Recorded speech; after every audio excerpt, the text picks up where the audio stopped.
This video I want to highlight some of the reasons why Blockberry Creative is destroying their group LOONA. This is no hate towards the group or any of the members, and everything mentioned in this video has been taken from news articles and personal opinions. LOONA is a 12-member girl group under the company Blockberry Creative who officially debuted in August 2018 with the release of their debut mini-album called Plus Plus. Many fans believe that they are being hindered by their company, and here are just a few points that prove that. On the 2nd of October 2016, Blockberry Creative announced they would be their first ever girl group through an 18-month-long pre-debut project. All of the girls were introduced 1 month at a time by releasing their own solo songs and music videos, as well as announcing 3 subunits also through songs and music videos. This project was a great idea and could help build a fan base by getting the public excited for the debut and also allowing them to learn more about each individual member's strengths and talents. But there was a flaw in this plan. It is said that Blockberry spent around $9 million on this pre-debut project. For a small and pretty unheard of company, this was a crazy amount to spend on a group that had not even debuted yet. The money is not so much of an issue as it was provided by investors, but it made fans have very high expectations for the production of their debut and comebacks to follow. This would later become a problem. The pre-debut project took so long that many fans had lost interest in the group by the time they debuted 18 months later.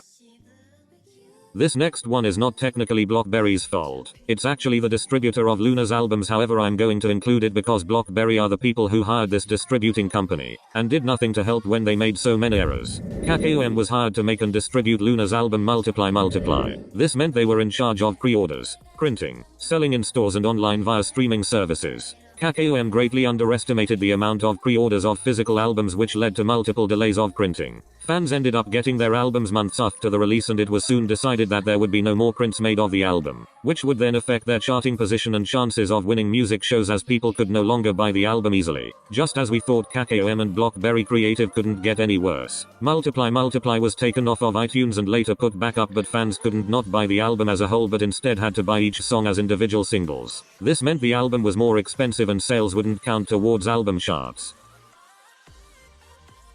In 2019, over half of LOONA's discography, along with some solos and subunits discography, were removed from Spotify. The profile for LOONA 1/3 was removed completely. I believe this was due to Blockberry finding a new distributor, but it was a big issue. Orbits and new fans could not listen to many of LOONA's songs, and it made them hard to gain a new following. They stayed off of Spotify and Apple Music for months before getting sorted. Their album XX was also added to a new Spotify account. This account had no followers and it was extremely difficult to find. This also hindered their digital playtime, which again made it extremely difficult to chart and win music shows. Plus Plus was released on the 20th of August 2018. They then came back almost 6 months later on the 19th of February 2019 with Multiply, and then almost an entire year later on the 5th of February, LOONA came back with hashtag. LOONA has yet to have a full album. Large breaks between comebacks are usually not good for a group, especially for rookie or those from smaller companies. It's hard to develop a loyal fan base and continue gaining the hype when you rarely release any new music. This is why I think their pre-debut project was a waste of time and money. They deserve to have more comebacks, and honestly they really need them, but Blockberry is stopping that from happening. This is possibly due to money issues. On the 17th of October, it was revealed LOONA's company Polaris Entertainment, the parent company of Blockberry Creative, was 360 million won, or $305,000 in debt to a Japanese company called Donuts. On the 13th of February, Blockberry Creative was ordered by the Seoul Central District Court to return Donuts' investment in full. Donuts reportedly invested nearly $3 million in Blockberry Creative's parent company, Polaris Entertainment, reaching a total investment of $4.65 million USD for the two. This obviously would have an effect on the artists on the company, including LOONA, due to the money but also due to the company's now tainted reputation.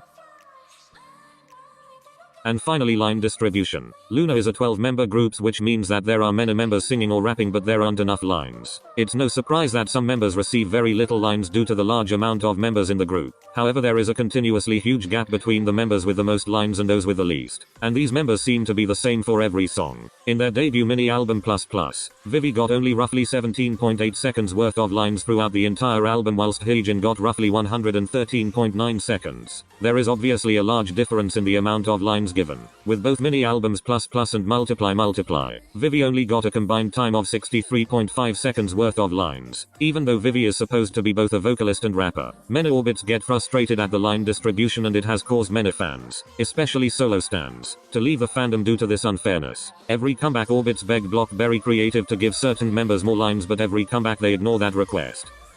Like I mentioned earlier, this is no hate to the girls at all. They are so extremely talented and I really enjoy their music and the messages they promote. LOONA is popular internationally but lacks domestic fans. They have the power to be so successful, but there has been a few things that Blockberry Creative have done to hinder this. I hope that Blockberry Creative steps up their game for LOONA and learn from their mistakes.